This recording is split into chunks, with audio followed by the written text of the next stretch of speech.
Alright! Isang magandang Lunes sa ating lahat mga kababayan, Luzon, Visayas at Mindanao. At sa mga sulok tayo ng ating mundo, sana ay nasa mabuti tayo, nakalagayan at walang sakit-sakit ang lahat. Ito po si Sir Ivan mga kababayan at welcome back dito sa ating YouTube channel.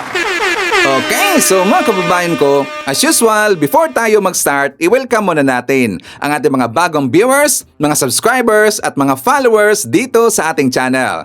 Thank you so much na nagustuhan ninyo ang ating channel.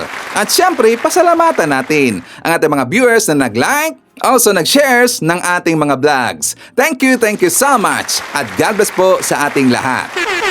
Hello sa mga kababayan ko, syempre i-shoutout natin ang ating mga pinalangga na mga legends, ang mga senior citizens. Hello po, kumusta ang lahat? Hello, so i-greet natin ng happy birthday si Sir Elmer Dizon. Hello, so happy birthday kay Ma'am Lita Arboleda. At syempre i-greet natin ng happy birthday ang lahat ng mga viewers na nag-birthday ngayong araw. Happy birthday! At syempre mga kababayan ko, hindi natin kakalimutan, i-acknowledge natin ang ating mga channel members. Nandyan sila si Ma'am Rosalinda Bornia, Shirley Fernandez, J. Tiberio Pilayo, Cosmo Defender, Samuel Membrado, and Bia Bibar.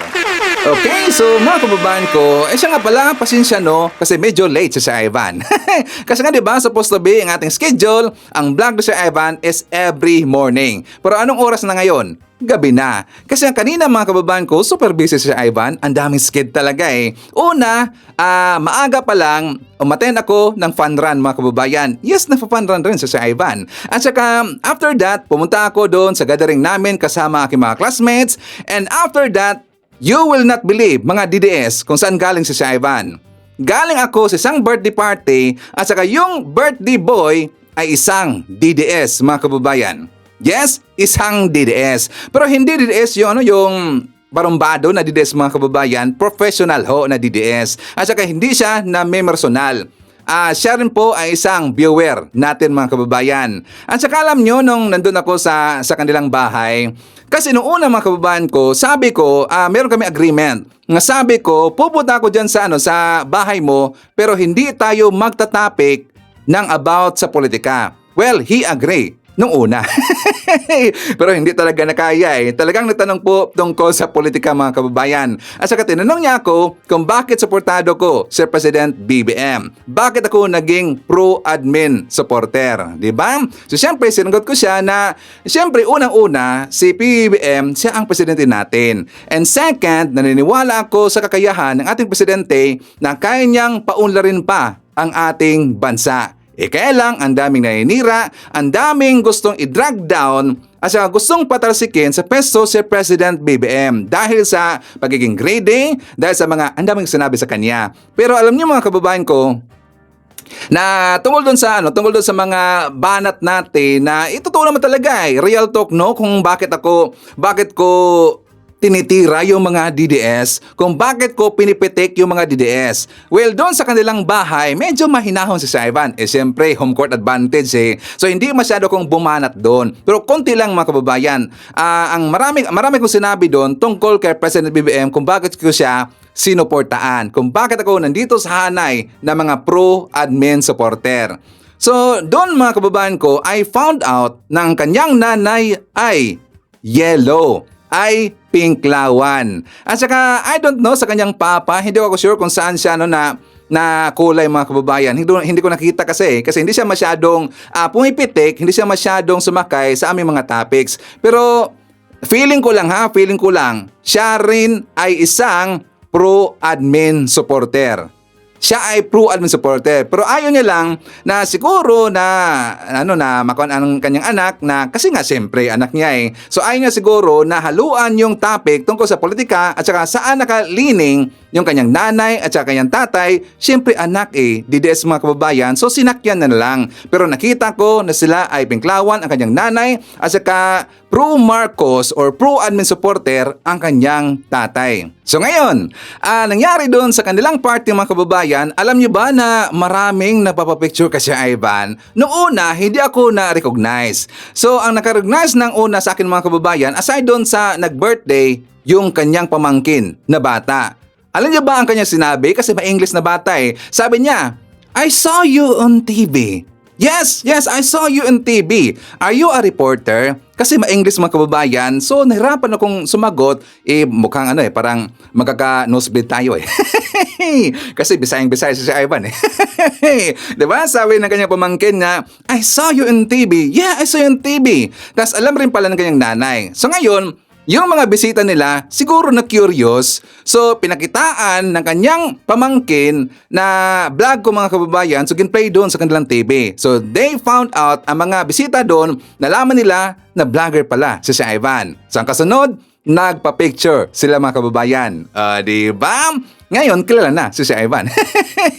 Pero doon po sa topic namin, sa aking kakilala na DDS na nag-imbita sa akin sa birthday, well, maganda ang aming topic about dito sa mga issues kasi hindi siya na personal mga kababayan.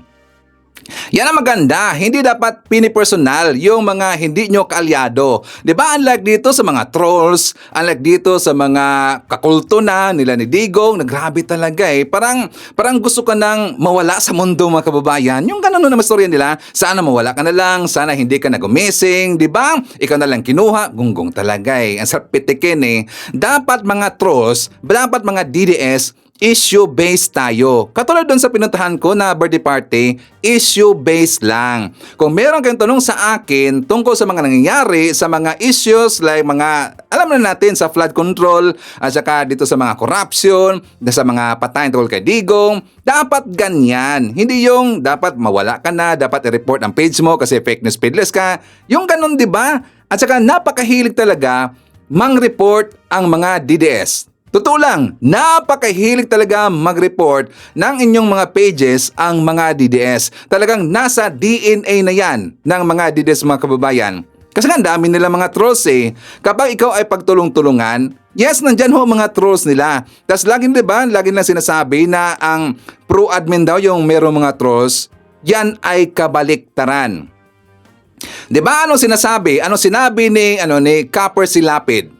Yung mga sinasabi daw ng mga DDS, yung mga sinasabi ni Digong, hindi yan totoo. Kabaliktaran yan. Katulad rin yan sa mga DDS kung ano ang kanilang sinasabi. Kabaliktaran yan, mga kababayan, na sinasabi nila na bayaran daw tayo, hindi bayaran si Sir Ivan. At wala pong politikong nagbabayad dito sa atin. Ang nababayad lang kay Sir Ivan, ang YouTube. Dito sa YouTube. Okay? So, mga kababayan ko, before nga pala natin pupuntahan yung si Leandro Libeste kasi nalaman na ho natin kung bakit naging panic mode itong si Libeste kasi meron palang nangyari sa kanya mga kababayan before pa niya inilabas yung Cabral files. Diba? Kaya pala pinilit niyang makakuha ng file doon kay Yussi Cabral kasi meron palang nangyayari. At talagang yari itong si Congressman Leandro Libeste mga kababayan. Okay? So kung ano yan, mamaya pag-uusapan natin yan. But for that, dito muna tayo sa inilabas na survey ng SWS. So napag-usapan ho natin yung negative 3 na survey rating ni PBBM last vlog mga kababayan. Diba? Gamit na gamit talaga ng mga DDS sa kanilang content, sa kanilang paninira kay President BBM at mukha yatang itong padapa laban siguro ang naging sponsor sa isinagawang survey rating ng SWS. Bakit mo yan nasabi, Sir Ivan? Kasi nga diba nakakaduda talaga, meron silang inilabas sa statement after. Just siguro mga hour after, siguro 2 hours after, na inilabas yung survey rating ng taga-SWS, nagpalabas kaagad ng speech ng statement itong PDP laban mga kababayan. Anong sinabi nila, Sir Ivan? Pinapababa nila sa pesto si President BBM. Kasi according sa PDP mga kababayan, sabi niya, resign. You've lost the consent of the governed. Tapos sabi pa nila mga kababayan, make the ultimate sacrifice daw. O diba? Diyan pa lang sa linyahan na yan, trapong-trapo talaga eh. Make the ultimate sacrifice. Kaya ba nilang sabihin yan kay Sara Duterte? Syempre, hindi Sir Ivan kasi nga kalyado eh. Pero, sino dito ang totoong nagtatrabaho? Si President BBM. Si Sara Duterte, puro lang lakwatsa yun eh, di ba? Puro lang travel yon, puro lang paninira ang ginagawa yon, puro lang corruption ang ginagawa ng gonggong na yon. At saka ngayon, di ba, sangkot siya sa yung meron pala silang ni-request na project sa DPWH mga kababayan, si Sara Duterte, si Pulong Duterte, at saka itong si Harry Roque. Nalaman ng taga-Bilyonaryo News Channel. O, di ba? Tas ngayon, ang mga banat ng mga DDS at para matabunan ang balita na yon kasi according ho ng mga DDS, paninira lang daw mga kababayan. Dahil daw, nakita nila na negative 3 yung survey rating kay President BBM. And after that, binuking ng taga-Bilyonaryo yung nangyari na nag-request pala ng project sa DPWH itong si Roque, itong si Sara at saka si Pulong last 2020. Hindi yan paninira mga DDS. Bakit? Kasi merong ebidensya, merong dokumentong na ipakita ang Bilyonaryo News Channel. O, diba? Unlike kay Libeste, puro lang salita, puro lang daldal. Tsaka iyakin naman pala kapag siya na ay iimbestigahan, mga kababayan. Diba, ang Bilyonaryo News Channel, merong ebidensya, ipinakita nila. At saka yung document na yon galing mismo sa websites, galing mismo sa government. At yun ang maganda. Yun ang maganda sa ginagawa ngayon ng mga reporter kasi sila ay evidence-based mga kababayan. Hindi yung ba puro daldal lang, hindi yung ginagawa nila na puro lang, di ba meron silang, like for example, a blind item mga kababayan, di ba? Hindi sila mahilig sa blind item. Kundi kapag merong banat ang mga reporter, lalo na yung Bilyonaryo, lalo na yung GMA, yung ABS-CBN ngayon, at saka yung Rappler, minsan meron silang mga blind item Kasi yung Rappler, sumasakay sila minsan sa politico.com mga kababayan, di ba?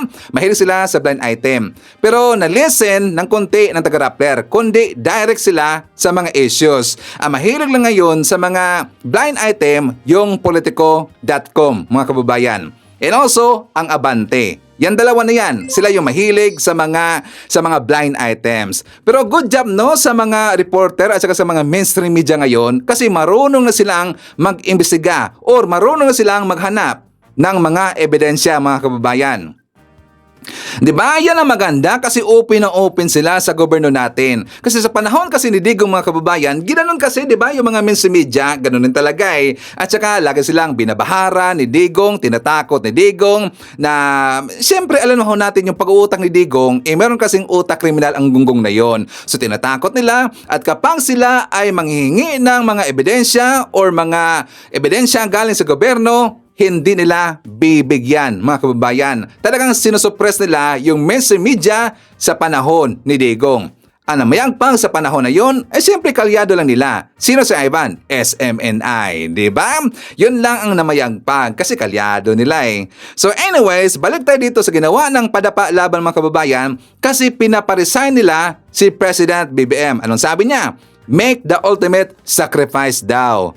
Nakakaduda. Ang tanong dito, sino kaya ang nag-funds or naging sponsor sa ginawa na survey rating ng taga-SWS? DDS, sino sa tingin nyo? Hindi kaya ang padapa laban? Sa tingin ko lang ha?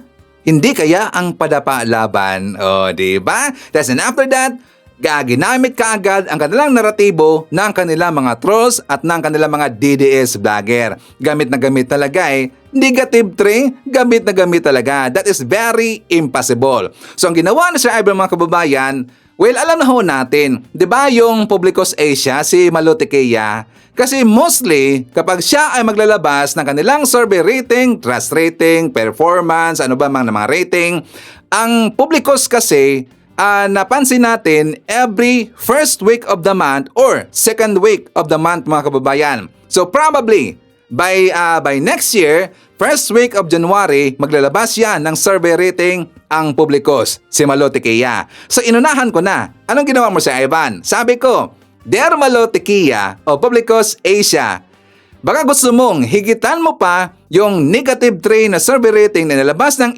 SWS para kay President BBM. Huwag kang mahiya. Inunahan na kaagad ni si Ivan. O, di ba? Taktik yan. Tapos nag-viral.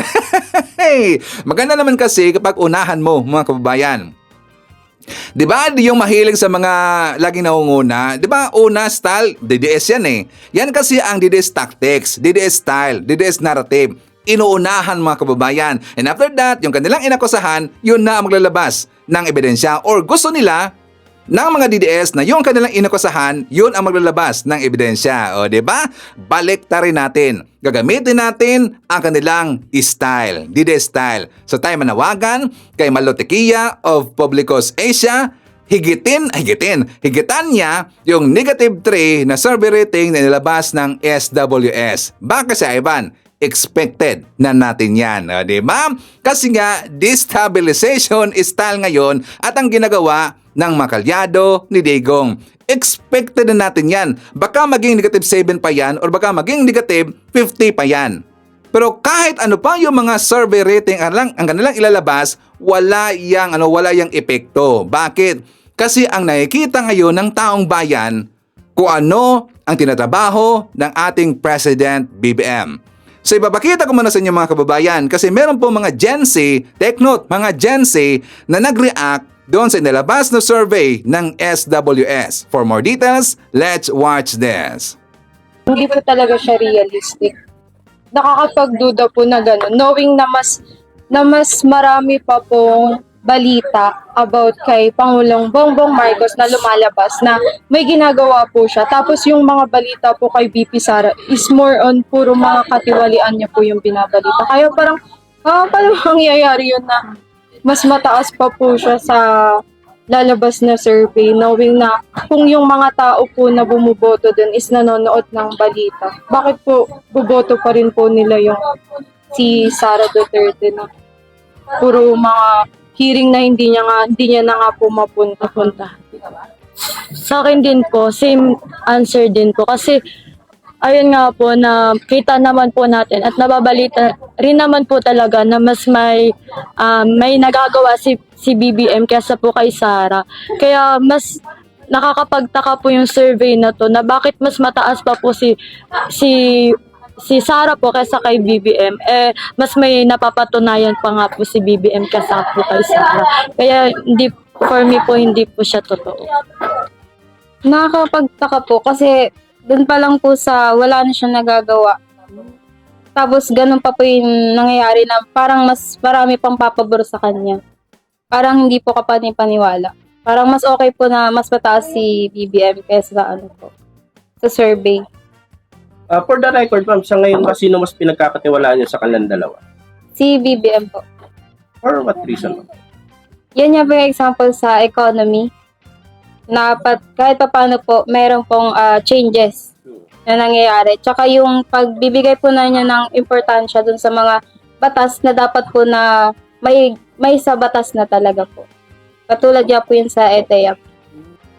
Okay, let's answer this comment, although I know naman na whatever I say about my president, i-dismiss lang, pagtatawanan at patuloy na hahamakin ng mga anti-BBM. But, I will say it anyway.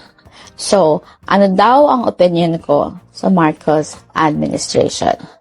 Alright, I want to be clear ha. I proudly campaigned for BBM. I voted for him. Bakit? Because I believe in his leadership, his vision for stability, and his promise of unity. At hanggang ngayon, my support still stands. Pero, syempre, supporting someone doesn't mean bulag na tayo. It just means we appreciate the accomplishments and we stay honest about the gaps. Kasi, yan ang tunay na pagmamahal sa bayan. Pero, teka. Ano na nga ba ang nagawa ng Marcos administration so far? 1. In terms of infrastructures at housing, napakarami natin talaga movement dito. Mayroong 190,000 plus big ticket projects ang na-approve, like highways, bridges, trains, airports, etc. Na-energize din ang Mindanao to Visayas Interconnection Project, meaning finally connected na ang Luzon, Visayas at Mindanao sa iisang power grid. Ito pa, yung LRT1 Cavite Extension Phase 1, kumpleto na, which helps around 80,000 plus commuters per day. Sa housing naman, Tuloy pa rin ang 4PH program. Millions of units ang target at karamihan sa kanila ay ongoing na ang construction. In short, focus ang admin sa infrastruktura at mass housing para daw mas sustainable ang growth. O, punta naman tayo sa ating ekonomiya, credit rating, and investor confidence. Well, tumaas lang naman ang credit rating outlook ng Pilipinas. Wow! Meaning, mas trustworthy tayo sa investors ngayon. Naipasa na din ang Create More Act para mas maging competitive ang Pilipinas sa foreign investments.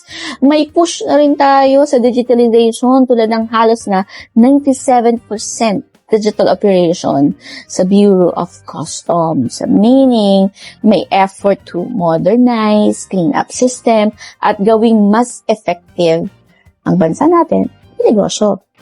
When it comes to foreign policy naman in fairness, ay mas matapang na ang Pilipinas ngayon in asserting our maritime rights. Mas assertive tayo sa West Philippine Sea. Sa katunayan, meron tayong stronger alliances with the US, Japan, and Australia.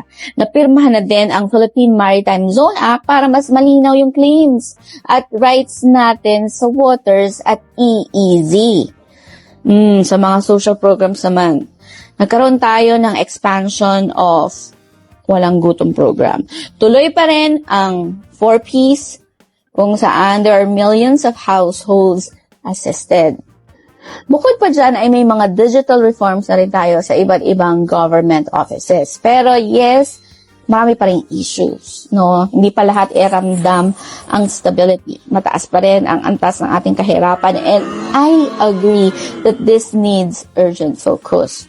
Hindi din naman lahat ng pangako ni President BBM ay na-deliver na. Karamihan ongoing pa at yung iba delayed na.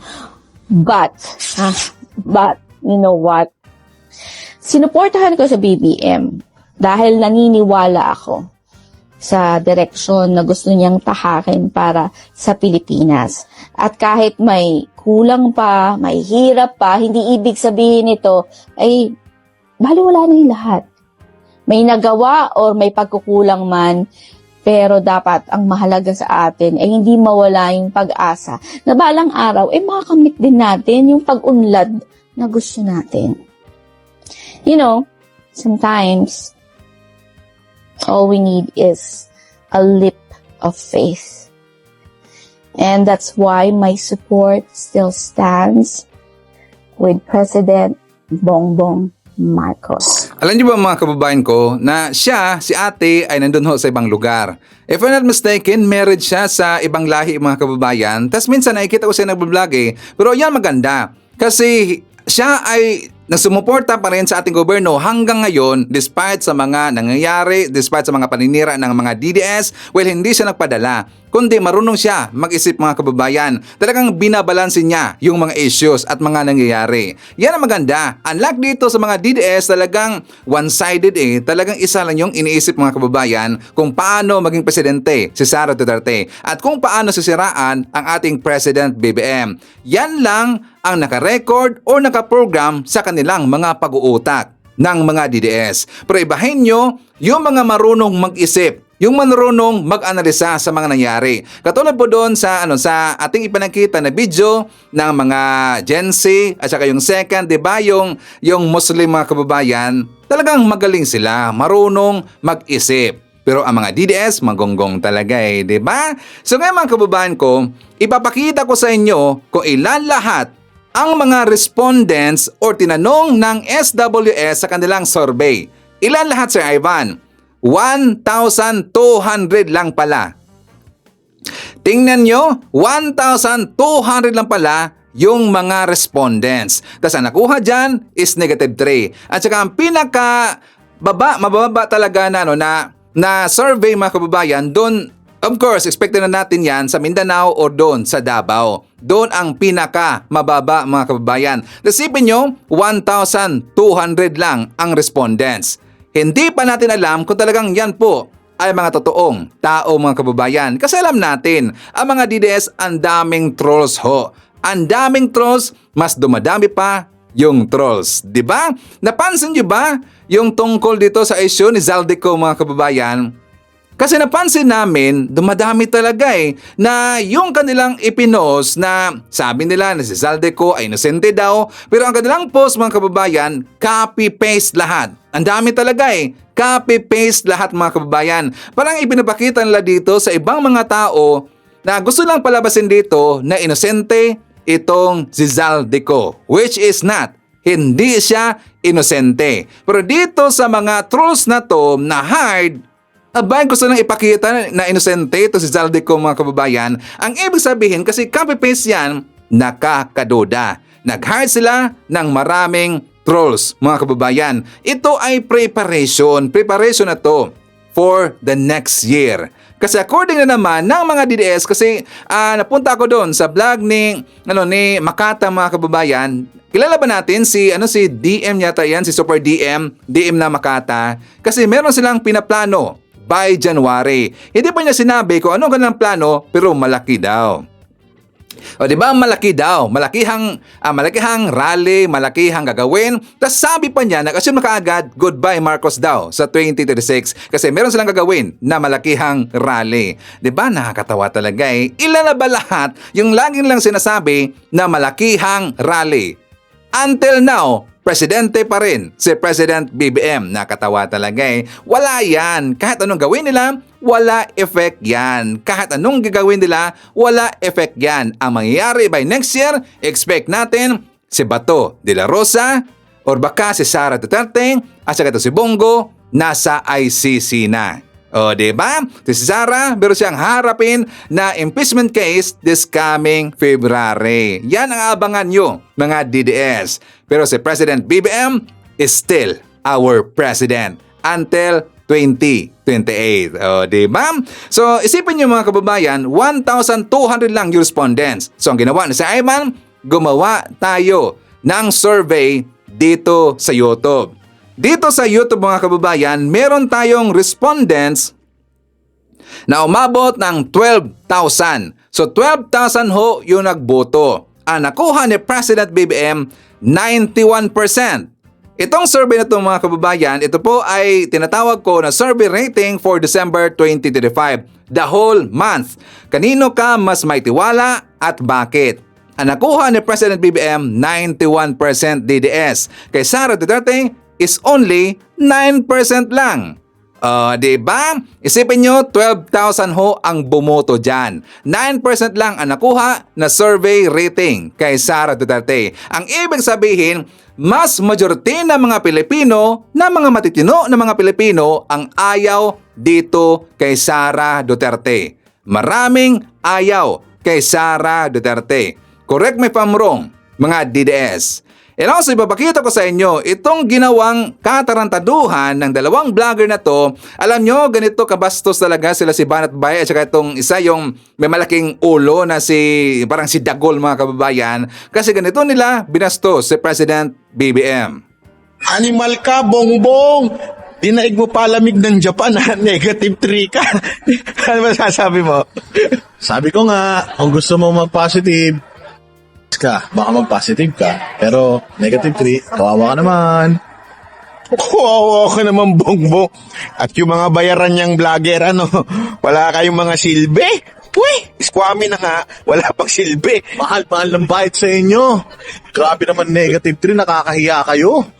Di man lang nag-zero ang animal, Alam niyo po, mga kababayan, kahit hindi ko po binoto si PBBM noong 2022, nung nanalo po siya, ako po yung nagbigay ng suporta sa kanya dahil nakita ko naman po na may magagandang nangyayari din sa administrasyon niya at nakita ko naman po na may nagugustuhan ako na ginagawa niya. Kaya binibigay ko po yung suporta ko sa kanya. Kaya every time na makakakita po ako ng ganitong pang-insulto na ginagawa po ng mga DDS kay PBBM, gaya niyo po ako po yung nasasaktan din.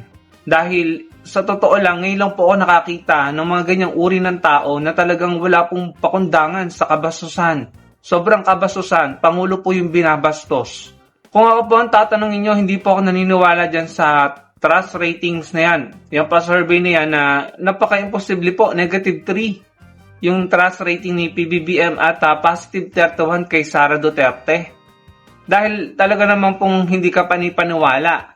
Kami pong mga kakamping ay never na maniniwala kay Sara Duterte. Lalo-lalo na yung mga loyalist. Yung mga loyalista po. Definitely kami, mga kakamping at loyalist, ay hindi po maniniwala kay Sara Duterte. So, imposibleng -3 kay PBBM at +31 kay Sara Duterte. Ano to?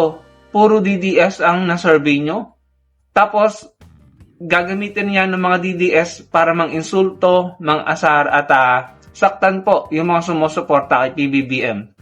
Ganun pa man, kahit hindi po ako naniniwala sa survey na yan, gusto ko pong sabihin at manawagan kay President Marcos. Kung totoo man yan, kung yan ang sinasabi ng kabila or ng mga tao na naniniwala sa survey na yan, ang gusto ko pong sabihin or ipanawagan kay PBBM, sana maging significant opportunity ito sa kanya para ipakita sa taong bayan na siya'y dapat pagkatiwalaan. Na sa tingin ko, kung totoo yan, ang isa sa reason kung bakit ganyan ang kinalabasan ng survey na yan, ay dahil sa pagkabigo ng admin ni PBBM na i-deliver yung sinabi nila or pinangako nila na may makukulong na mga malalaking politicians, senador, congressman, bago ang Pasko. Sa December 15 nga po yung deadline na ibinigay Pero tapos na po ang Pasko, December 28 na, magbabagong taon na, nabigo po ang admin ni PBBM na gawin iyon at nabigo ang mga Pilipino na ma-witness yon. Dahil hindi po biro ang mga ninakaw nila. Siguro yan po yung isang factor, no? Kung totoo man yung survey na yan, siguro yan yung isa sa pinakamalaking factor na naging dahilan kung bakit ganyan ang survey ni PBBM. Pero naniniwala ako na mababawi niya yan kapag natupad or talagang na-action na nila yung mga nangyaring nakawan sa flood control funds na iyan. Dahil marami po talagang nag-suffer.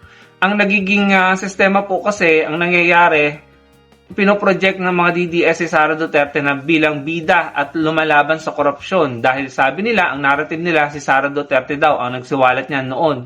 Pero si PBBM po ang nagsimula ng pagbulatlat niyan at pagbulgar niyan sa publiko nung zona niya. Tapos siya din yung nagpaimbestiga at bumuo ng ICI. Kaso, ang hirap lamang po, no, ang problema, yung ICI, nag-aalisa na po yung mga tao doon. So, yun siguro yung nakikita ng mga taong bayan na parang hindi yata maganda ang patutunguhan nito. Nag-aalisan, nagre-resign yung mga taga-ICI, yung mga mismong commissioner, and then nagkakanda mamatay yung mga engineer at mga matataas na opisyal ng DPWH. Pero wala pa rin nakukulong na senador or congressman o malalaking pangalan or malalaking politiko na involved dyan sa flood control corruption na yan. Si Senator Trillanes nananawagan na imbestigahan ng ICI si Pulong at si Bongo, pero walang ngipin ng ICI, hindi nila magawa, tinanggihan lang sila.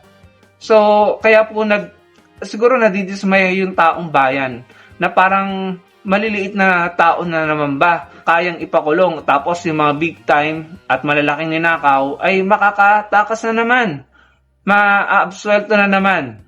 So ito po ay kailangan talagang bigyang pansin ng Pangulo dahil sa tingin ko ito po talaga yung reason kung bakit naging ganyan ang survey niya, kung totoo man yan, no? So kailangan po talaga nilang mag-deliver ng resulta dito na magugustuhan ng taong bayan, mga kababayan, dahil kung hindi, baka po sumadsad palalo yung survey na yan at magpatuloy po sa pang-iinsulto at pang-aasar ang mga DDS na ito. At baka ayan po ang maging kondisyon ng taong bayan at pagdating ng 2028, paniwalaan nila ang survey na yan. Kailangan po mapatunayan ni PBBM na meron siyang maipakukulong dito ng mga senador or congressman dahil kung wala, madidismaya pa hulalo ang mga Pilipino. So kailangan po talaga aksyonan niya yan at i-deliver niya, ipakita niya sa mga Pilipino na kaya niyang ipakulong mapa-congressman or senador. Malapit na naman po ang impeachment trial ni Sara Duterte sa February. Kapag na-preempt na naman po yan or hindi na naman matuloy yan or magawa na naman nila ng paraan, iisipin po ng taong bayan ang lahat ng ito ay palabas lamang na para bang wala talagang lumalaban sa korupsyon. Kahit sobrang nahihirapan na ang taong bayan, namamatay at talaga namang pumawala ng mga kamag-anak, kabuhayan at bahay, pero wala pong malalaking taong napapanagot. So kailangan po kumilos ang Pangulo at patunayan niya sa mga Pilipino na meron siyang kayang ipakulong na malalaking politicians. So yun lamang, sana i-take to ng Presidente yung sinasabi nilang survey niya na take it as a significant opportunity na patunayan sa mga Pilipino na hindi ito totoo at kaya niyang i-deliver ang gustong makita or ma-witness ng mga Pilipino. Ang makulong, ang mga malalaking pangalan, at mapanagot ang mga magnanakaw na umubos ng confidential fund at flood control fund na nagpahirap sa maraming Pilipino.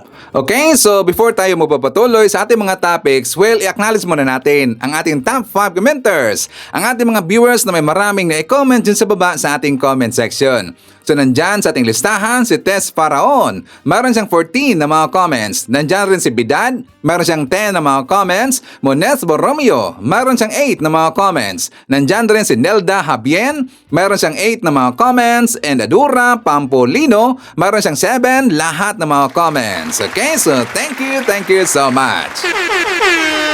At syempre, i-greet natin ating mga suki, mga early birds. Yun ang una sa pag-comment dyan sa baba sa ating comment section. Nandyan ang una na nag-comment si Maria Mindesiplon, Am Cristobal, Edison Sotelo, Ninita Teresa from Angono, Rizal. Nandyan rin si Terby, Alma Kaweli, Gloria Marquez, Anes Aligre, Jane Drabara from UK. Nandyan rin si Numeriano Sondoy, Charlito Sanchez, Prissy Villarosa, Javier Bigino. Nandyan rin si Marquez Hernandez from North Carolina, USA, Leonardo Manansala, Gina G, Shirley Risman from Ohio, USA. Nandyan rin si Carolina Reliores, Maglo, and hi to Sir Jaime Garcia.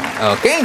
Mga kababayan ko, before ko i-reveal sa inyo kung ano yung dahilan kung bakit nag-panic mode itong si Leandro Libeste, well, ipapakita ko muna sa inyo ang year-end report ng ating gobyerno at para makita ng mga DDS kasi alam natin na hindi lahat ng mga tao nakakaalam kung ano yung mga programa ng ating presidente. For more details, let's watch this.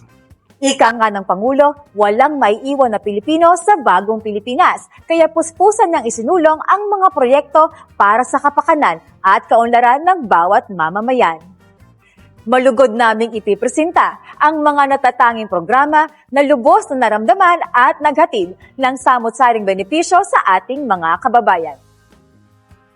Binigyang halaga ni Pangulong Marcos Jr. ang kapakanan ng trained riders na kinabibilangan ng mga estudyante, senior citizens, persons with disability, at mga pamilyang namamasyal tuwing araw ng linggo. Inilunsad ang Pamilya Pass 1+3 promo kung saan libreng nakakasakay sa tren ang 3 miyembro ng pamilya at isa lamang ang kinakailangang magbayad.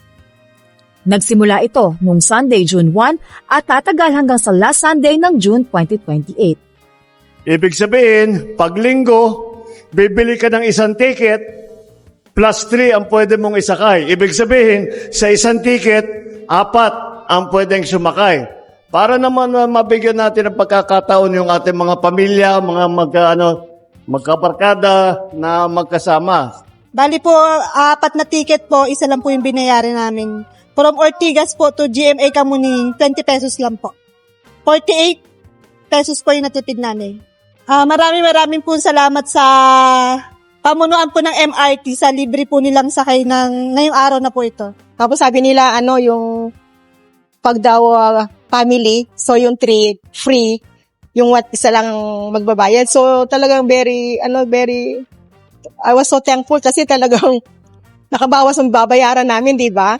Layo-layo pa naman namin.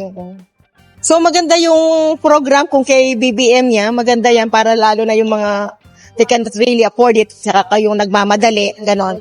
Kasi yung alam naman natin yung mode of transportation ng MRT mabilis compare sa bus. Ipinatupad din ang 50% train fare discount para sa senior citizens at persons with disability. Araw-araw itong magagamit, kabilang ang weekends at holidays hanggang 2028. Makikinabang dito sa programang ito ay siguro mga 13 milyong senior citizen at saka 7 milyon na PWD. Marami po nagagawa si BBM sa ating bansa. Marami po siya natutulungan, lalo na sa mga mahihirap.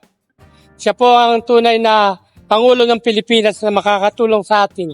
Gayon din, inilunsad ang student beep cards na nagbibigay ng automatic na 50% fare discount sa mga biyaherong estudyante. Mula ito sa direktiba ni Pangulong Marcos Jr. na gawing abot kaya ang pamasahe sa lahat ng tren para mabawasan ang gastusin ng publiko. 50% discount para sa students. Napakabilis ang pagproseso para makatanggap ng beep card. Napakadali ang mag-load dun sa beep card. Nakakatulong naman din po to sa amin, tong discount po na to. Kasi nakakalas po kami ng magkano rin po, 15 pesos or mga 17 pesos din po. Malaking tulong na rin po yun sa estudyante, lalo na po yun sa mga parang konti lang po yung allowance nila, yung mga baon po nila, ganun po. Kumbaga kung yung mga nasisave ko po is nagagamit ko po siya para po rin po sa pambili din po ng mga kagamitan na rin po, or in case of emergency po, meron po akong extra funds para magamit po doon. Kaya po, nakakatulong po talaga yung 50% na po yun para sa akin bilang estudyante. Sinigurado ng Pangulo ang pagkakaroon ng ambulansya sa lahat ng mga probinsya, lalo na sa mga liblib at malalayong lugar, para agad na matugunan ang pangangailangan medikal ng mga mahihirap na residente. Ang bawat ambulansya na ipinagkaloob ng Pangulo mula sa Philippine Charity Sweepstakes Office ay naglalaman ng essential medical tools at supplies. Karapatan ng bawat nating kababayan na Pilipino na magkaroon ng ganitong klaseng serbisyo. Pinapatibay nga natin ang buong healthcare services. Ngayong taon, inilunsad ng Pangulo at unang ginang Liza Araneta Marcos ang Phases 3 at 4 ng Pasig River Urban Development Project. Mas pinalaki, mas pinaganda at mas ligtas na ang Pasig River Esplanade at Maestranza Esplanade para sa mga taong namamasyal dito. Dahil din sa expansion project, hinihikayat nito ang mas maraming pedestrian at cyclist activities sa mga nasabing lugar. Every time we gather here by the Pasig River, we are reminded that progress does not always mean building something new. Sometimes, progress means bringing something beautiful back to life. Para hindi na pumila ng napakahaba at magpunta pa sa iba't ibang tanggapan ng gobyerno ang ating mga kababayan, inilapit na ng pamahalaan ang mga serbisyo nito sa mga tao. Binuksan ang bagong Pilipinas eGovPH Serbisyo Hub at inilunsad ang eGovPH Super App. Hatid dito ang mas mabilis, mas simple at mas maayos na serbisyo publiko, mapapisikal o online man sa iisang lugar na lamang. Ako sa amin po, nagpapasalamat po ako dahil iisa na lang po ang dapat namin puntahan. Katulad po naming mahihirap na hindi na kami pupunta kung saan-saan pang mga ahensya dahil nandito na po ang lahat ng ahensya ng gobyerno katulad ng PCSO, DSWD, DOH, yung DOLE, ang Presidential Action, most talaga ay mas marami pa katulad ngayon po may libreng consultation at saka yung mga nangangailangan ng tulong din para sa attorney walang bayad, nandito na po talaga. Ay talagang napakalaki pong alwan sa amin nun. Malaki po talaga. Maraming salamat sa Pangulong Ferdinand Marcos Jr. sa ginawa niyang proyektong ito ng Bagong Pilipinas eGovPH Serbisyo Hub. Sinigurado ni Pangulong Marcos Jr. ang implementasyon ng Zero Balance Billing Policy sa lahat ng mga pasyenteng nakakonfine sa ward accommodation ng Department of Health Hospitals. Full coverage ng lahat ng medical procedures, operasyon at mga medisina ang saklaw ng Zero Balance Billing. Ito yung patuloy natin pag-inspeksyon at pagsiguro na yung ating programa na Zero Billing ay unang-una na nagagampanan ng lahat ng mga ating mga ospital, ating mga staff, ating mga doktor, ating mga nurse, lahat ng ating medical services ay naunawaan kung ano ba yung programa at kung paano makapag-avail ang mga pasyente. Nagpapasalamat po ako na talagang hindi na po kami isip pa kung saan-saan. Ang isipin po namin ay yung pag-aalaga na po sa anak namin paglabas po namin. Sa aspeto pa rin ng kalusugan ng bawat Pilipino, ginawang mas komprehensibo ng Philippine Health Insurance Corporation of PhilHealth ang primary care package nito para sa early detection, preventive care at essential outpatient services. Kabilang sa Yaman ng Kalusugan Program o YAKA para malayo sa sakit ang karagdagang laboratory tests tulad ng cancer screening at mas maraming medisina. Unang-una, nagpapasalamat ako sa ating mahal na presidente for launching this program and for prioritizing yung health system dito sa ating bansa. Thank you so much, Mr. President, no, na mas napalapit na sa sambayan ng Pilipino at mas napalawak na yung healthcare system natin dito sa Pilipinas, and then syempre sa PhilHealth namang-dama ang serbisyo. Talagang napakaganda ng naisip ng ating gobyerno ngayon na ipalawakin ang ating PhilHealth. Ngayong taon, pinalawak din ng administrasyon ang programang UniFast o Unified Student Financial Assistance System for Tertiary Education para sa eligible students mula sa state universities and colleges. Sakop nito ang tuition, transportation, books, meals, at iba pang school expenses. Inilunsad din ng isang digital platform para mas maging simple ang certification, authentication at verification ng academic records tulad ng diploma at transcripts. Para sa akin, nakatulad ko dahil panganay kasi ako, mayroon pa akong mga kapatid. Sobrang malaking tulong to para sa pamilya ko kasi hindi ako or magiging less ako sa mga problema kumbaga pagdating sa mga finances. And syempre, magkakaroon din ng focus or mabibigyan din ng attention yung pag-aaral din ng mga kapatid ko para lahat kami sana makapagtapos. Ikaw po malaki po matutulong niya para sa aming mga estudyante tsaka sa ibang tao rin po kasi mas mapapadali and makapag-save pa ng time para makakuha po ng diploma na mas mabilis through online po. Ang edukasyon po ay hindi po pribilehiyo. Ito po ay karapatan ng bawat mamamayang Pilipino.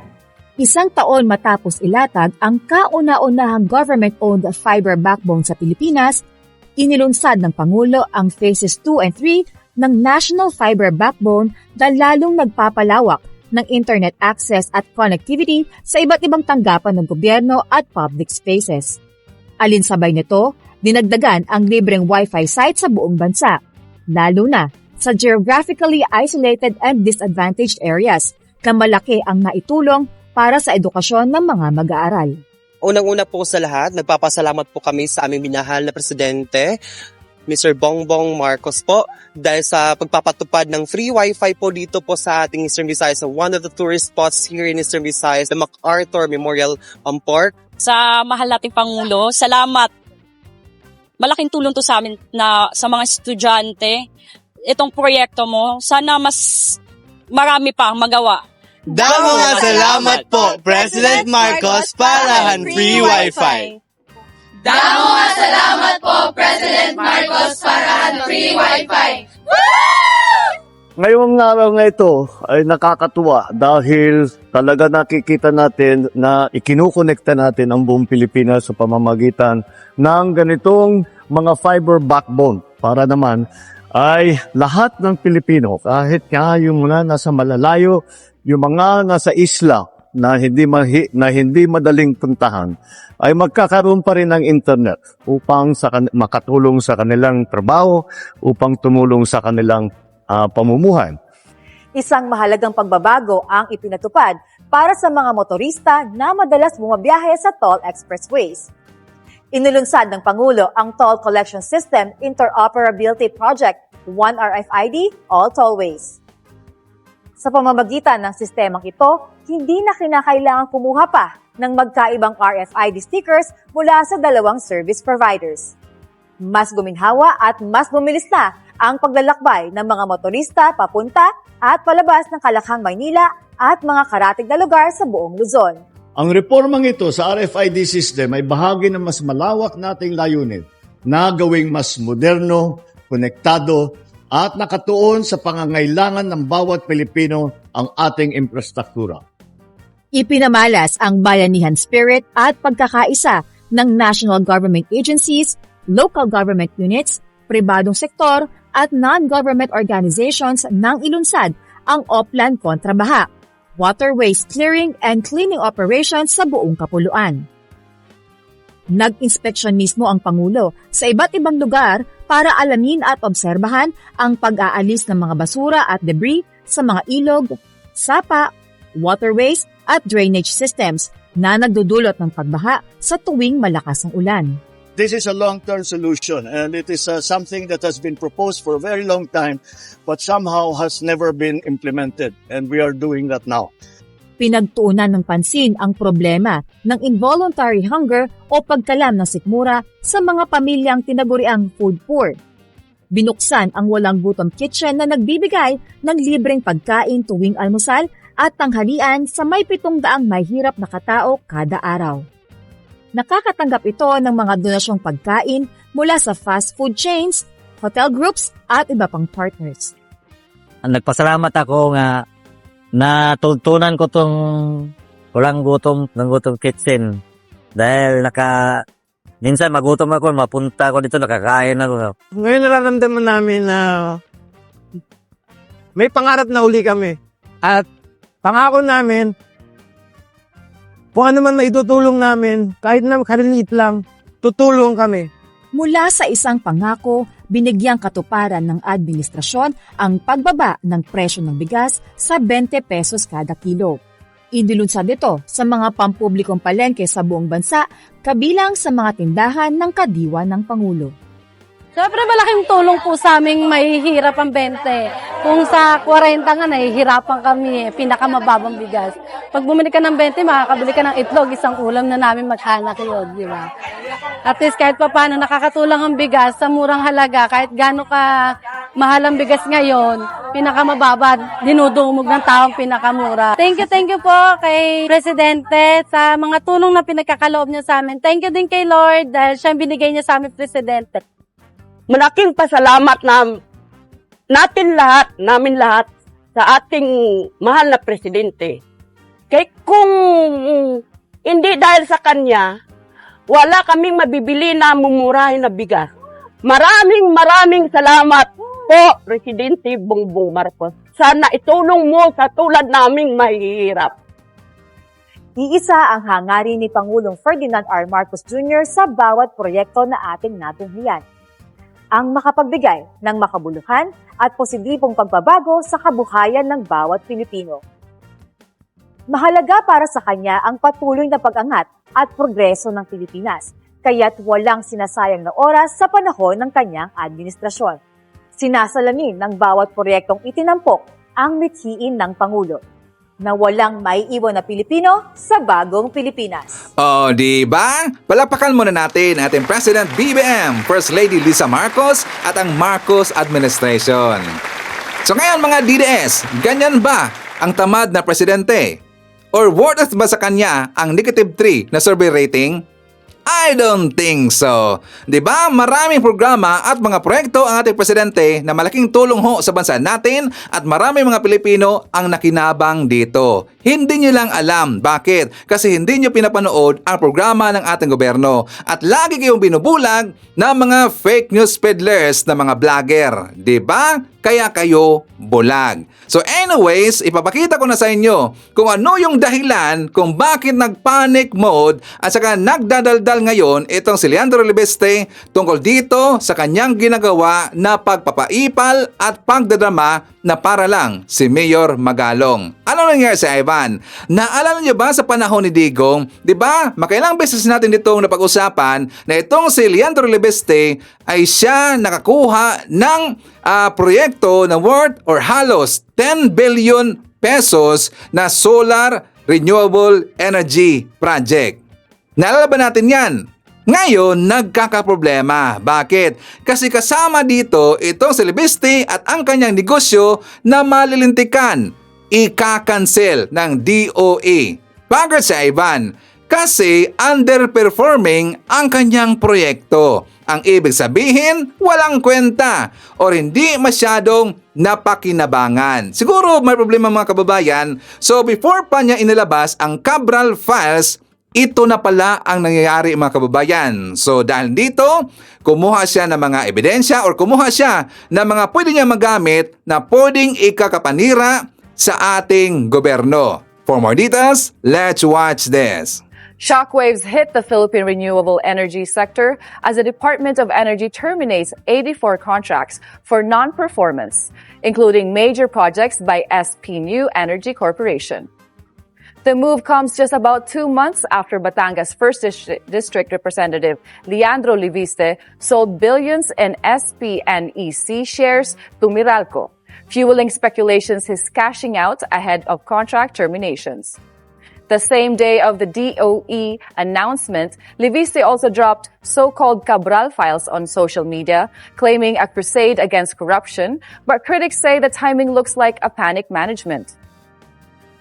Investors now watch closely. The largest clean energy promises in the country are at risk, while SPNE sees founders pivots to political amid mounting scrutiny. So yan ang ebidensya mga kababayan. Ito ang dahilan kung bakit umiinit yung ulo ni Liviste. Kung bakit lagi siya nagdadaldal ngayon. Kasi yan ay panic mode. Kasi ang kanyang kontrata under DOE sa Renewable Energy Contracts terminated na. Kansilado na. Kaya yan ang nangyari. Ngayon, naninira na lang siya.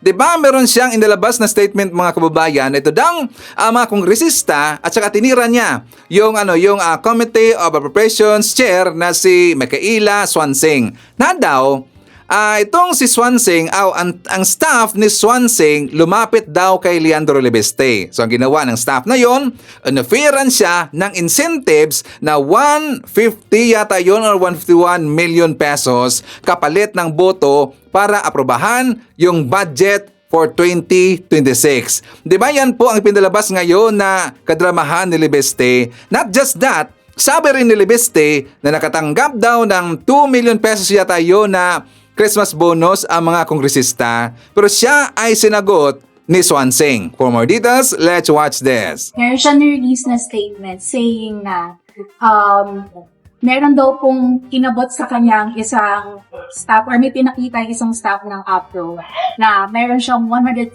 million na incentive for voting yes to the 2026 job. Is there any proof to this?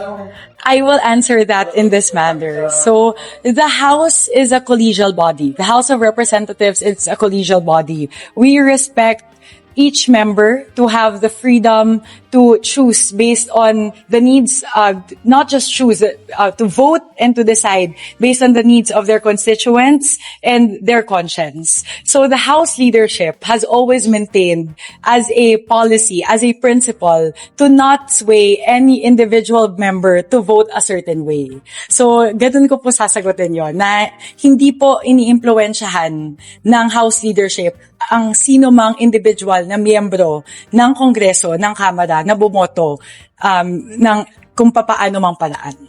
And also, nalaman rin natin na ito palang si Leandro Liviste nagbigay na ng file doon sa Ombudsman. So ngayon, nagsalita ang Ombudsman na nagbigay itong si Liviste ng file doon sa Ombudsman pero hindi lahat mga kababayan, kundi selective lang na mga listahan. Selective lang.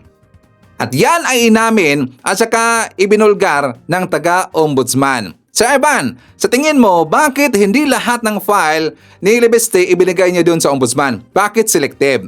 Kasi nalaman natin at saka alam na rin ni Liviste na meron palang mga patay na nakalista doon sa insertion funds o nakatanggap daw ng funds or insertion funds mga kababayan, di ba? Meron palang mga patay, hindi lang isa, hindi lang yung dating congresswoman na patay na, pati rin pala ang kanyang tatay. Mga kababayan, sipin niyo pati rin pala ang kanyang tatay ni ni Meow Meow, yung tatay ni Meow Meow. Nandun rin sa listahan mga kababayan, di ba nakakatawa talaga eh. Pero at least alam na natin ngayon na itong si Liviste nagbigay ng file doon sa Ombudsman pero hindi lahat ibinigay. Dapat mga DDS, manawagan kayo kay Leandro Liviste na dapat niyang ibigay lahat ang mga files na hawak niya. Pwede naman yan ikopyahin di ba? Pwede naman siya gagawa ng hard copy or ibang copy. Tapos ibigay niya sa Ombudsman lahat. Pero bakit ayaw niyang ibigay lahat mga kababayan? Yun ay nakakaduda. At saka nagbigay rin siya ng file yung sa USB files. Yung USB files mga kababayan, yung USB files na, di ba, gamit dyan, either Excel, Microsoft Excel, or Microsoft Word, pwede naman niyang editin mga kababayan. Pwede naman niya ma-edit, di ba? So nakakaduda talaga. Doon sa press con ng taga-ombudsman, nakikita natin sa kanyang mukha nung taga-ombudsman, dudang-duda siya sa ibinigay na file ni Leandro Libeste. Booking naman kasi, di ba? So ngayon, before tayo mag-jump sa ating next topic, well, kasama rin natin, nandyan si Phil Macabato from Toronto, Canada. Hi to Evelyn Garcia, Edgardo Obispo, Josephine Gallego, Apolonio Nocido. Nandyan rin si Grandma Malo Whitey. Please bug me not. Nandyan si Joselito Tanyongon and family and friends. They are watching from Bagalangit, Mabini, Batangas. Nandyan rin si Ashen from Greece. Tony Dos Reyes, Erlinda Arenas, Mones Borromeo, Elmer Pinaranda. Nandyan rin si Ninita Umale, Emilda Gray de Vera, Ellen Hirata. Nandyan rin si Remy Ñofel, Ronnie Solomon, Giovanni Tirando, and Hartzell Leodilen Flores. Okay, mga kababayan ko, ipapakita ko sa inyo ang vlog na to. For more details, let's watch this. Let's start with General Torre because I think he has had quite a journey. General Torre, like 2025, was probably one of the wildest years for him and probably for anyone for that matter. No, I mean he went from superhero and then like even more superhero and then biglang the bubble burst and then he's back again. He's back in force. Congratulations to new MMDA general manager. General Torre, who also officially retired as a 4-star general. So, pension niya for life covered na yan. So, he will have all the honors of a 4-star general and an ex-PNP chief. So, he's gonna join the Hall of Fame of ex-PNP chiefs. Minus Bato, maybe. Like that. Let's talk about Torre. Let's start with you, Mark. Kasi may kasi the DDS line is, ginawa lang MMDA, taga-ano lang yan, parang kay mga Roas na nagta-traffic. And I said, actually, that's perfect for him. He could do the Marojas traffic, but he do it in a Torre way that works. Nalaman kay Marojas, yung nagta-traffic manager siya. Gawin ni Torre yan, pero in the right way. Feeling ko magta-times 10 yan. Hindi, kasi yun yung kailangan natin, lalo na sa daan, di ba? Kulang ng disiplina. Traffic, so we really need siguro someone like General Torre para ibalik yung disiplina sa daan, yung mga kamote na riders, kamote na drivers. Tapos yung mga iba't ibang problema, yung sa mga bangketa, sa mga kalinisan. So we need someone siguro na may political will. And I always say this, yung gusto ko yung mga nagpapakitang gilas. And I believe General Torre, nakita natin yan nung time niya PNP chief and ngayon MMDA. I think magpapakitang gilas siya. I'm not sure kung ano yung popokosan niya na aspeto ng MMDA, kung traffic ba, kung kalinisan ba. What do you suggest? Ayun, yun yung naisip ko eh. Ang hirap kasi pag traffic kasi ang hirap i-beat. Parang pag doon ka nag-focus tapos pero yung kalinisan siguro, yung sa mga bangketa and yung pagka-orderly ng mga yun siguro pwedeng tutukan ni General Torre and kung ano pa yung mga iba't ibang projects ng MMDA na pwede nilang gawin. Alam mo, para sa akin, General Torre, first of all, ang galing niya sa branding. Okay? Alam mo, the first time I saw General Torre was when he was sent to arrest Kibuloy. I actually found he looked kind of funny with his glasses, tapos naka-helmet, naka-body armor, tapos sabi niya, huli namin, hindi kami alis dito hanggang mahuli siya. Natatawa ko sa itsura niya. He reminded me like of a Ninja Turtle. Parang, sino to guy na to?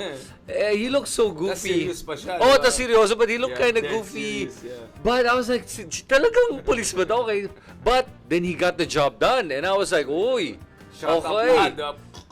This guy has to be taken seriously dahil nagawa niya yung kailangan gawin, number one. Then, yung pagpapadala kay Duterte sa ICC, that really, nabilib na ako dahil lahat takot kay Duterte. Nung panahon ni Duterte, nobody would ever dare say to Duterte, dadalhin na kita ngayon. You know, with all of Duterte's antics and everything, sandali lang, saan yung anak ko, doktor ko. Man, he goes, nope, I'm bringing you to the ICC. That showed me political will. Then, pagkatapos pa nun, hinamon siya ni Pulong. Si Pulong ba? Si Baste. Hinamon ni Baste. Sabi niya, sige.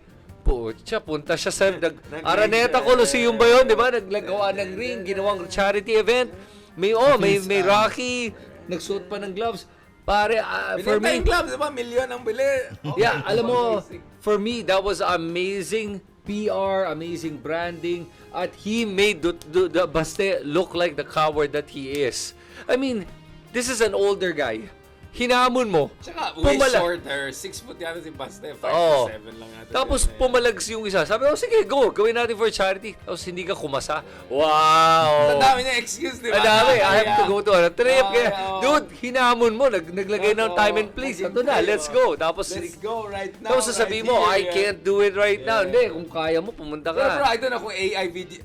Hindi ko alam kung AI video, but did you see the Busted training sessions? Hindi ko alam kung true yan, but from what I've seen, that would have made the Andrew Tate of last week look like a world-class champion. Oh, like, wow. yung alam mo yung to the side, that's the first sign you don't know what you're doing. Because General Torres still had form. Yes. The power and Like a speed fan. is not there, but the form was there. Okay, so here's the thing with General Torre, what I like. So, then, I mean, like you said, General Torre, roller coaster yung taon niya, di ba? Man, all-time high. Biglang, bam, crash. Parang Bitcoin, di ba? All-time high, all-time crash. Ang sakit. Ikaw yun eh. Oo, di ba? Pero ito yun. Ito yung nasabi ko sa May ano. utang ka sa akin, bro. Oo nga, ito Wala lang, sa akin, sabi ito lang para sa akin with General Torre. Bottom line for me, what does he need to do or anong gagawin niya ngayon as an MMDA chair? For And- 2028. Yes, for 2020, moving to 2028 for the next 3 years. Anong gagawin niya? As an MMDA chair, instill discipline in all the Metro Manila, lahat from Main public thoroughfares, transit to private, everyone that uses the road, instill discipline, even to the pedestrians, even to the ones using bikes. If you can do that, yan ang hinahanap ng taong bayan. That's a low-hanging fruit. If you can show that, hey, I can instill discipline in people in Metro Manila and then mai-improve ang traffic dahil doon at mawawala yung road rage that we've been seeing in the last few weeks. That Yung road rage. Oh. He would have been perfect yung road rage. Yung lahat, Valenzuela ba yan? Saan ba yung road rage ng Pero bro, ang pinaka-favorite ko, yung nagsuntukan yung mga lasing sa EDSA. Nakita mo ba yung picture? Meron sa gabi umabol pa. Nagsuntukan yung apat na lasing na nagsuntukan. Bro, imagine Gerald Torres showing up and then cleaning up the fight. Yeah. Viral yan, brother. So, yun ang nakita mo. Pag ginawa yun ni General Torre, the discipline angle, which we've all been looking for. Remember, that's why Duterte won. It's because he was saying, lilinisin ko to lahat. Kamay na bakal. Oo, kamay na bakal. Yan hanggang ngayon, yan pa rin hinahanap ng tao kamay na bakal. General Torre has that will.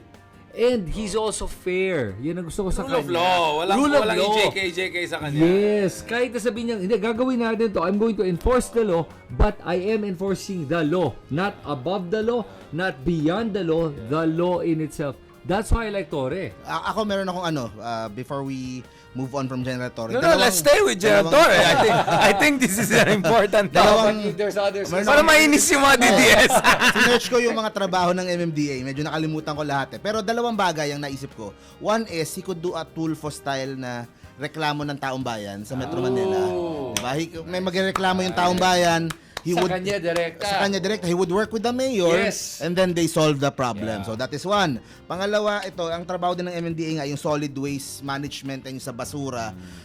Kasi there are certain cities like, for example, Marikina, na ang linis-linis ng mga kanto, ng mga pagpunta mo sa ibang lugar, medyo madumi na yung mga, so maybe yung cleanliness ng Metro Manila, he could work on that.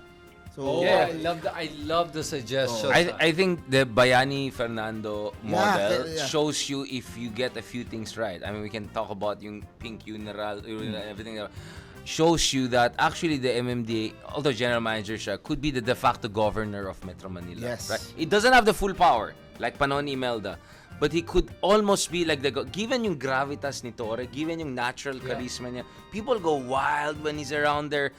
Given yung kanyang track record, he's an ex-PNP chief. He's just not anybody. I think he could act almost like a governor of Manila. And let's be honest, bro, we need a governor. Manila is one of the top 10 biggest city in the world. Wala malang governor. Like we're bigger than New York in terms, I think, population or something like that. Jakarta has a governor. So he could be like a de facto governor. Kasi I know the running story is, even internal, I talked to some people, he was offered some very powerful presidential advisor positions. Tinurn down niya lahat eh. So feeling ko, his instinct said he wanted a man of action role. And MMDA is a tough job for a tough man. And I think once in a while, if he shows up somewhere, there's a video goes viral, he will not only remain relevant, he'll be even more popular. He will be like the de facto governor of Metro Manila. And I think mayors, for their own political sake, want to look on the good side of history. Like, if he's with them, they won't want to support him or protect him for their own political. Kasi it's popular to be with Torre. Let's be honest about it. Maybe not in parts of Mindanao, maybe not in Davao, but I think that star power could give him that gravitas he needs to act almost like a coordinating mayor for all mayors, or kind of like a de facto governor, which is what we don't have, bro. That's one of the biggest curses of Metro Manila. It's a massive city without a governor, without a center of gravity. So in the previous episode, we keep on complaining there's no center of gravity. He could be the center of gravity on this front. But having said that, nasaan si Barzaga? Biglang nawala siya. Ano ba alam natin kay Barzaga? O ikaw, Mark, ano tingin mo? Barzaga? Siguro nag-retreat Kamusta ang muna center sa... of gravity? Oh, may Nag-retreat 60 muna days sila pa sa naman Marinas. siya eh, di ba? Ay, suspended pala siya. Suspended siya eh, for kaya 60 hindi siya days. makapag-ingay eh. Kaya sa ngayon parang full-time troll siya sa social media. Para ban na siya for life. Para he's asking for hindi lang suspension, full ban na yata ang habol niya. Kaya nag-behave naman. Ayun, nandun lang siya, nangaasar, nakikipag-away nung Naglalaro ng video games. Kasi nagba-boxing din siya like Torre, di ba? Mahilig din Pero siya. nakita ko sa post niya, mga local stuff. Kasi Pasko eh. So, sa kanila. so pag sa LGU, pag sa Pasko, puro Christmas party, puro So he's doing mental health, good for the mental rounds, dun sa local nila. Alam mo, para sa akin si Kiko Barzaga, what he's doing is effective for his base. May mga nabubudol siya at nakikita mo ginagamit siya ngayon na parang poster boy ng somebody anti-corruption, na somebody who's fighting and willing to risk his life to expose the corruption of the government, blah blah blah BS. Pero sorry huwag ka magpabudol sa mga ganyang antics yan. Yung teatro na palagi ko sinasabi, they're playing to your emotions. Yun eh. Pero kung tinignan mo, sorry para sa akin mahina ang substance ni Barzaga. I'm not saying he's a stupid person. I don't think he's stupid. I think he's not altogether, not stupid, he's not altogether up here. Yun eh. May pagka-leaning on the crazy tong taong to Edgy, okay, sige. And Richard, I'm not saying crazy in a negative way or in a way to insult. If he has a mental health problem, yun, okay. then he needs help, bro. Yun na nga Then needs help. Yun ang sinasabi ko. Spectrum, mas maganda pakinggan. Okay, sige, he's on the spectrum. Sige, maybe I'm not being politically correct. I'm sorry for the people that are actually suffering from mental disabilities. I think Still, he needs help. I think he does need help, and being in Congress is not gonna help him. Mas stress lang siya doon. Kaya sa akin, okay nga itong 60 days niya para kumalma siya, ayusin niya sarili niya, and get the help that he needs. Hindi lang yun Okay, how does he move from here? How does he pivot? If he starts speaking with substance, yan, I'm giving Kiko Barzaga free advice. If he starts speaking with substance, then people will start to believe him more. Kasi ngayon, walang substance yung mga sinasabi niya, meow-meow, mga ganon. Parang babaw nun eh. Okay, anong challenge ko sa kanya? Hinamon niya si Attorney Jesus Falsis. Hinamon niya, sinabi niya, willing siya to debate with Jesus Falsis, then do it. Napakita mo na meron ka talagang alam dito. Kung kaya mo makipagdebate with Attorney Jesus Falsis, makukuha at manalo ka, makukuha mo yung mga suporta ng mga tao. Hindi pa siya nakakaharap kasi sa yung journalist na talagang didiinan siya Puro mabait yung lahat ng interviews niya Puro puro chummy lahat ng mga interviews niya Nagmamiyaw-miyaw lang siya doon, 'di ba? Pero yung magpo-push back talaga sa kanya na serious na like journalist or broadcaster, parang wala pa ako nakikita So that would be nice to see. Yeah, because no serious broadcaster is willing to interview him and give him a platform. I wouldn't want to give him a platform. I'm not planning to bring you a guest on the show. Kaya nga he got away with it. He's untested. He's completely untested, you know? Pero yun nga, if he speaks with sense, he will lose the DDS base. Pero he will gain a bigger base. Yun ang point ko. Remember that the DDS base, sinasabi lang, malakas na, tingnan mo si VP Sara. Yes, that's, sabi natin 30%. There's a 40% undecided right there. Massive. On top of the rest of the 30%. That's 70% na he can get if he really wants. And he'll still retain the DDS base. I don't think he'll lose them Kasi he can still do his antics Yun Pero sa akin si Barzaga right now, he's such a poor excuse for young guns or yung the new generation of Congress, of our politicians? Is that our new generation? Yan ba ang kinaharap ng ating mga kabataan ngayon? Yan ba ang representative ng kabataan? Is that the guy you guys want na nagre-representa sa inyo? Oh my God. But thankfully, we have a self-made billionaire, Oh, a sige. man of unimpeachable Ililink ko na. integrity. Ililink ko na. Diba you're asking anong... Someone who was in tears almost because of the sacrifices and the risks he has been taking for the past few months. Pag-usapan natin. Pag-usapan na natin. The greatest, the most amazing. Sinasabi ko nga kay Congressman Kiko Barzaga, dahil wala naman siyang ginagawa, tulungan niya si Congressman Leandro Leviste na i-explain yung gustong sabihin. Kasi maski hindi mo maintindihan si Barzaga, Ha? At least may hatak siya. Si Barzaga at least sa communications. Oh, may charm. May expertise siya sa communications eh. Something's going on. 'Di ba? Minsan nga lang 'di ba, ang inaano niya hiwalay na Mindanao, ganun medyo out of magulo yung mga topics niya pero galing siya mag-explain. 'Yun yung kulang dito kay Congressman Leandro. Hindi niya mailatag ng maayos kung ano yung ibig niyang sabihin. Kasi naglatag siya nung lahat ng insertions ng lahat ng mga congressman. Walang context eh. Anong ibig sabihin niyan? Anong kami ba ang maghahanapin namin dito isa-isa? Sino ba yung ano dito?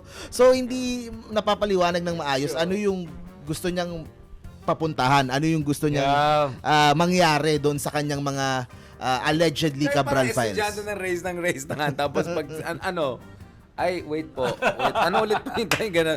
Basta lang, may masabi lang. Parang ganun ang dating May tanong ako sa inyo, anong motivation kaya ni Si Kiko Barzaga medyo gets ko eh. Kasi he wants the adoration of the DDS, ganyan. Gusto, tas yung kay Sara, gusto niya makisakay doon. So gets ko yun.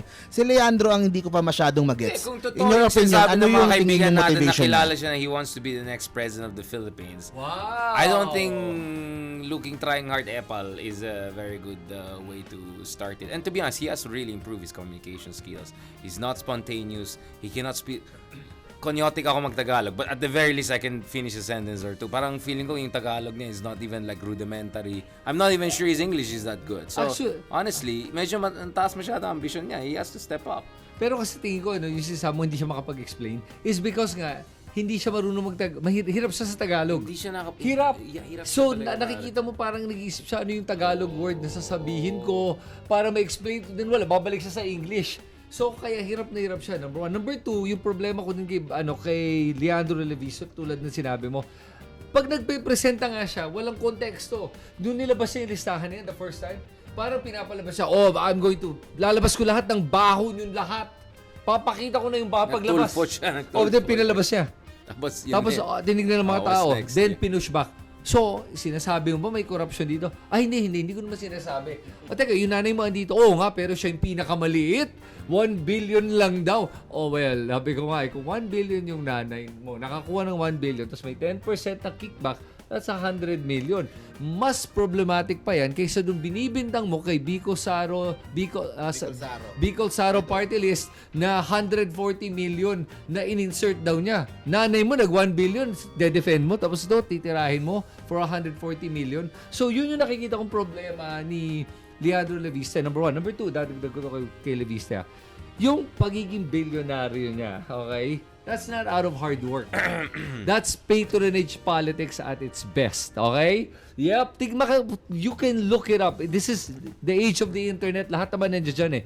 You would be an idiot to believe na ginawa niyan out of hard work because he's such a financial genius. This is so political with that solar energy and then renewable energy signing off. Mommy passing a law. Very, very helpful suddenly. Right. So, hindi ito out of his hard work. So, for him to even, I hope he doesn't claim na gawa niya to, na it's all because of his hard work, that he's an Elon Musk or something. Please. Okay? You're nothing close to that. So, wag niyang gagamitin yung angulo na yon na he's this whiz kid na bilyonaryo because alam natin that billionaire status and kadalasan these billionaires na lumalabas is because of politics. During the time of Digong, may isa pang naging bilyonaryo ng panahon. Exactly. Nasaan siya ngayon? Wala na. Because he doesn't know how to manage the money. Kitang-kita mo panahon ni Digong, because of his closest to Digong, became a billionaire. Duterte Garks ang tawag ko sa kanya. Oligarchs. Ayun, may Duterte Garks. Tapos nung nawala na, kita mo ginawa niya. He plummeted his company, he plunged his companies into debt para siya yumaman. Humiram pa nga siya sa gobyerno ng pera dapat, di ba? You know, like, Tapos, bitaw na. Ganun yung nakikita ko kay Leviste right now. Pero bro, to be clear, no, sorry, just on this, but no, but it looks like Leviste is also smart not to mention that anymore. He's trying to position himself as an parang Tulfo style na, di ba? Okay. Parang hindi na yung Wizkid ang position niya, bro. How true ba na kasi may nababasa din ako online na he didn't deliver, yung Solar Philippines didn't deliver doon sa mga na ano sa kanya nung government. Tapos he had to be bailed out. He had to be bailed out, doon niya nakuha yung pera niya. So, I'm telling you, the more na the more na tingin ng tao nagpapasikat lang siya or the more mairita ibang tao, the more ma-scrutinize. He's actually exposing himself not only for his lack of communication skills or lack of understanding. He might also expose like how did you get where you are today, diba? So, I mean, diba? I mean, remember the Nepo Kid series we did earlier this year, right? Like he could like He's technically a Nepo kid, by the way. No, Nepo kid talaga. And dadagdag ko dito with Leviste. Yung mga ginagawa niya ngayon, honestly, it shows me a lack of depth or EQ. In a way, yung hindi niya naiintindihan yung mga repercussions ng kanyang mga ginagawa Now, if he wants to burn the whole house down, hey, I'm fine with that. Kung talagang gusto nyo better have the goods on it. Huwag yun ang bibintang ka lang tapos wala ka talagang hinaharap. For him to say, look at the entire Senate, may insertions. But what does that actually mean? Ano sinasabi mo dito? Kung meron ka mapakita na talagang may corruption na nangyari, ipakita mo. And then, naglabas siya ng statement, di ba? Yung pagmamatay ako, sinabi ko sa nanay ko, i-release lahat ng mga, release the Kraken, release the list. Come on. Ibig sabihin nun, hino-hostage mo yung informasyon na yan to protect you? Oh, come on. You're not really for the Philippines. Kasi kung talagang Pilipinas ang talagang pinoprotektahan mo, release everything now. Kaya ganyan ni-release yung mga iba. Pero may kulang pa. Day one pa lang sinasabi ko sa inyo something is off here, diba? But anyway, my point is, he's still young, he still can improve. Okay. So actually, this is not a Leviste bashing. This is just saying, do something else. Do you guys think he has a wrong PR company? Maybe he has just bad advisors. Fire the people who are giving you these weird ideas. Come on, he's still young, he can learn a lot. I'm not giving up on the guy, by the way. I'm like a harsh kuya. Like, I'll bash you so that you can be better. Right? Kasi baka ka lang tayo, hater tayo. I'm not a hater. But he can do better. But probably he's getting bad advice, bro. I support yung transparency na gusto niyang mangyari. Pero yung execution niya, tsaka yung doon ako may problema. Nakakatawa din kay Leviste, na gusto ko din i-point out, he's kind of a hybrid na pag sa national scene, he's clean government, he's pushing, di ba, yung mga transparency, ganyan yung niya. Pero pag sa local, is trapo as they come. Kasi yung mga puro giveaways, puro bigay, puro so which works. Kasi kung ang plano niya is governor ng Batangas, yung with the amount of money he has, kaya niyang manalo even without all of this national government na papansin na ginagawa niya. May plano siyang umakyat again. Like, yun nga Vico Soto is a good example. Like, consistent. Yung ginagawa niya as a local leader and yung position niya, di lang national, internationally, is in the top times 100 rising new leaders in the world. Like, Vico already has a global profile because of the good things he does at home. Right. Baka, I think maybe this guy is trying to pick too early, right? I think he has to first ayusin muna niya yung LGU level niya. Do what Vico did, right? Do something special, do something transformational. I don't know, participatory budgeting. We can talk about that in the next episode. Kasi in the next episode, pag-usapan natin, who are the presidential? I mean, if Leviste is doing this because he wants to be one day presidential, that seems like a distant future if ever possible.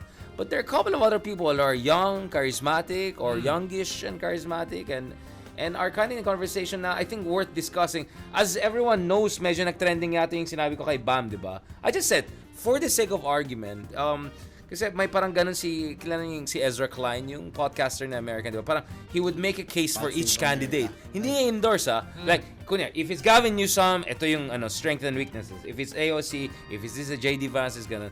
So I kind of did I said, if it's Bam, potentially Bam could be kind of like a very technocratic, young, charisma. I'm not endorsing the guy, but I'm just saying, like now I think there's a very strong case for Bam also to make. I don't know. Pag-usapan natin sa next episode yan. But I'm just saying, like, if you want to talk about a young, established guy who got things done, That's BAM. That's not Leviste. So maybe Leviste should look at BAM and learn something from BAM, how BAM rose to the ranks and became the established guy he is today as a potential presidential in the near future. Since we're talking about yung mga young freshie na mga congressman dito sa Congress na to, tawag nyo young goons. How about yung thoughts nyo kay Ellie San Fernando? That's diba? another young goon. Young goon na. kasi kumbaga bumabalanse siya.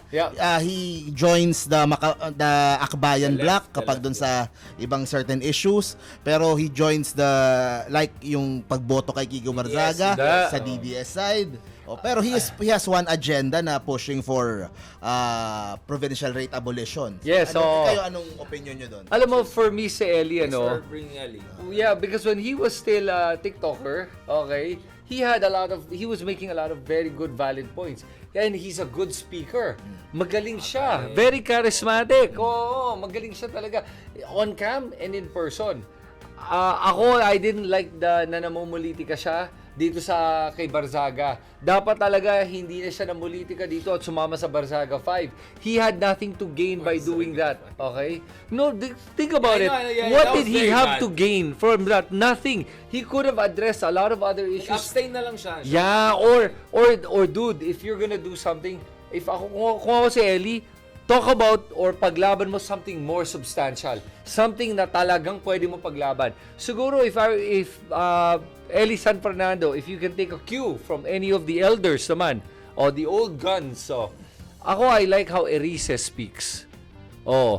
Magaling si Erice. Pag magsalita si Erice, wow, talagang kahit ako ramdam ko yun ang copy mo kung talagang gusto mo ng isang parang peg kung paano bumanat ng at paano bumanat sa mga tamang issues.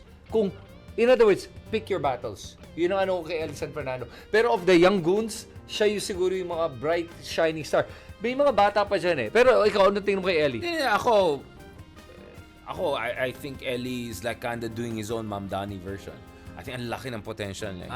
He's so good. I've watched his stuff. Like, remember, this is an optics conversation, right? I think ang branding niya is anti-establishment. Ayoko sa leadership ng house. Ayoko sa, ayoko sa kapitalista. Ayoko, it's just an anti-establishment thing. So, kung baga Barzaga is like kind of a MAGA version, he's like a kind of a Mamdani. Parang ganun May pagka-progressive leftings pa rin siya He's left as it goes. Pero I think the only way to explain bakit siya nakisama dun sa Barzaga fight, he's just trying to be anti-establishment. Like, I'm against the majority in the Congress. I'm against kapitalista. Pero tama naman advice ni Chris. Parang, tsempohan mo naman yan. Hindi man pwede just because you're against the status quo doesn't mean go and join the clowns, right? Exactly, the clown show. Exactly. Nag-abstain ka lang sana. Parang okay, if you don't believe, kasi the point of Ellie would be, anong talagang moral ng ascendance ng mga tao to question this kid? Parang okay, but still, Barzaga has been like that. Kiko has been all over the place, right? Like he went a bit crazy in terms of his statements, and I don't mean it in a medical way. I mean, like he really went off the script, right? So tama yung advice mo, but my point is, I think Ellie for me in 2025 is the most successful branding, organic, wala siyang PR, wala siyang resources, he's a one-man machine, right? He's a one-man machine. Yung party list niya, yung grupo nila. Sobrang galing. Sobrang galing ni Ellie. I'll say Ellie is one of the biggest talents we have in terms of hindi galing sa Dynasty, hindi galing sa Trapo family and all. So, I will count the Barzaga 5 as one of the few mistakes probably that he did this year. And sana hindi niya maulit next year. Yun na lang. Ako naman, yung sa Barzaga 5, ang view ko naman dyan, it's para sa DDS base. Kasi he also needs the DDS base siguro to go along dun sa kanyang progressive o pro-labor agenda, which is yung case ni Barzaga is a low consequence kasi talo naman matatanggal na naman talaga si Barzaga for 2 months so yung vote niya doesn't matter anymore, pero he gains a DDS base, pero yun nga, he gets criticism from so that's how Mamdani started, right? He interviewed Trump supporters and then got them to vote for him in New York, right? Like, so, if that's the case, tingin ko. I mean, we hope that's the case. Then he probably is onto something, diba? He's onto something. So parang sinasabi mo na he did it, calculated risk to na I'll get a little bit of the base. Yes, I will be criticized, pero at the same time, everyone's entitled to make that one mistake. Yung parang baka mapagbigyan siya ng kabilang pero na ito, hindi consequential. Yeah, you're right. Hindi consequential sa bansa, I mean. Tapos pero makukuha ko yung kahit paano. Sa bagay, dinefend siya. Sige. Yung mga supporters ni Kiko, marami din naman yun. Sure. Okay, sige. I look at it that way. Okay, maybe it's not even an error. Maybe it's a very calculated quote-unquote mistake, diba? Okay. Yeah, kasi that 5 vote is not gonna help the situation for Barzaga, but it's gonna make a big impression on DDS. Kasi mahilig mag-red tagging mga DDS. Let's be brutal. If you're left and pro-labor and all, mare-red tag ka talaga. But because of this thing, baka magiging more palatable siya sa DDS working class base. Right. So actually, on a second thought, thanks to your intervention, Ma'am Dani nga. Parang ganun He's doing Ma'am Dani. He's trying to win over the Trump working class base. And it worked in New York. So, I'm just saying, like, you put Ma'am Dani, if you put Ellie and Vico together, that's the Ma'am Dani formula, basically. Okay, so kasama rin natin, nandyan si Grace Myra NG, Alicia Lee, Bern R. Sipelio, nandyan rin si Roseler Macrayo Agravante Sanchez, Jess JDL Fabian, nandyan rin si Chloe Sasamoto, Chai Salamida, Jeco Jerry Cabreros, Hi to Aro Jao, nandyan rin si Marlon, Francis Argalang, Sally Ibrahim, Wesley Mateo, Leticia Ortelio, nandyan rin si Fee Tembriza, Dennis Alberino, and hi to Miranda Kaynet. Okay, so mga kababayan ko, yan natin manakalap na mga balita ngayong araw. Kung nakabot ka po sa portion na to, sana nakapag-like na ho tayo. Libre po ang mag-share. Libre din na mag-subscribe. Again, maraming salamat sa mga viewers na hindi nag-skip ng ating mga commercials. Thank you so much.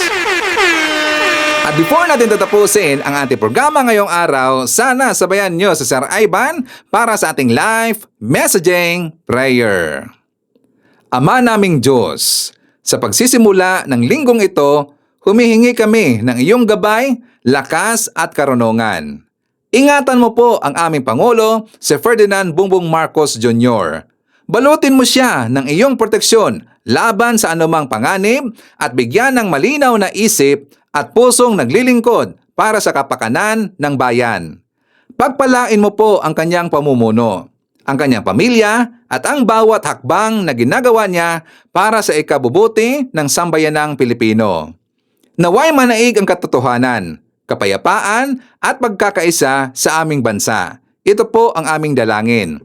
Idandalangin ko ito sa pangalan natin Panginoong Jesucristo. Amen. So maraming salamat mga kababayan, and I hope to see you again on my next video.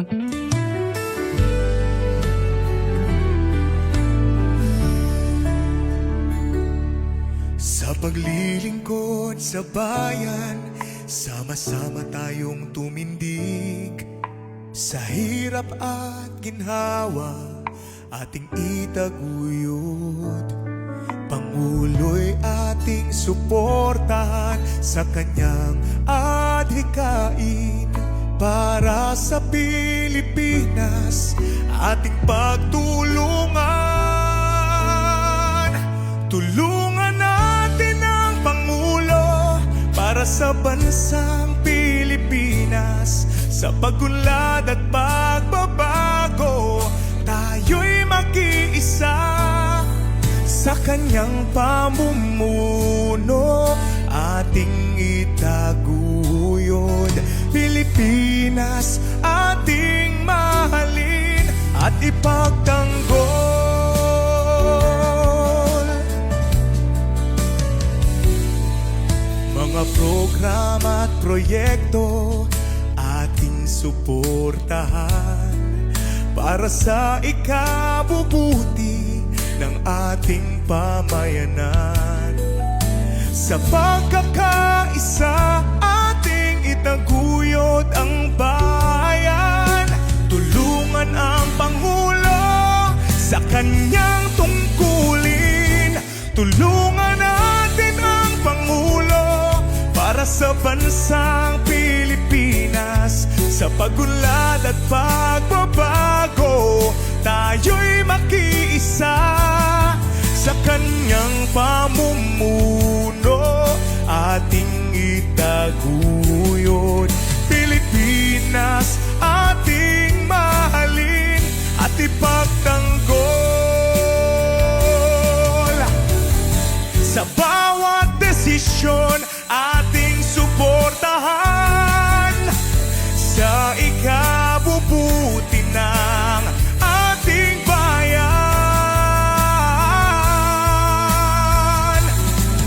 Sa pagkakaisa ating harapin ang hamon, tulungan ang Pangulo.